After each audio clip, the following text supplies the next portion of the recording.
And so what is up with the Federal Reserve lately as they approach the end of their 100-year charter, as somehow they're going to sell us on 100 more years of their pure tyranny? Well, the Fed is writing sweeping rules from behind closed doors. That is a headline in the Wall Street Journal, and they report that the Federal Reserve has operated almost entirely behind closed doors as it rewrites the rule book governing the U.S. financial system. They're calling it the most dramatic revision since the Great Depression, and it's been almost completely without public meetings.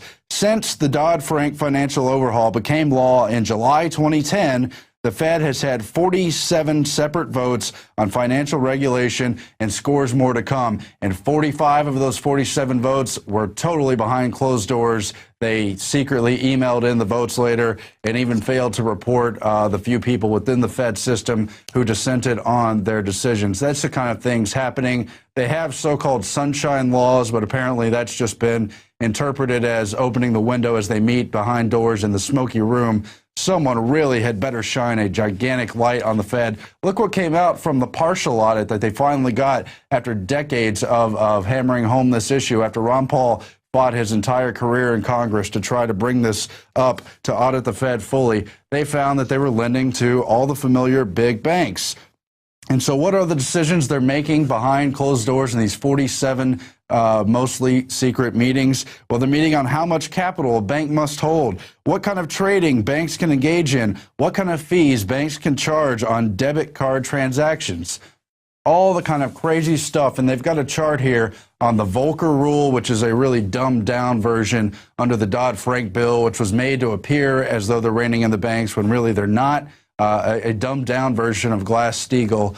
Glass-Steagall, of course, the rule that prevented banks that held just general, regular money from speculating and investing and going crazy on that derivatives market. The other set of meetings were all on derivatives. And who had the most meetings in both cases? It was J.P. Morgan Chase, Bank of America, Deutsche Bank, and Goldman Sachs, of course, up there as well, along with the other familiars, Barclays and Morgan Stanley. Why J.P. Morgan Chase at 16 meetings for the Volcker Rule? Why J.P. Morgan Chase at 14 meetings for the Volcker Rule?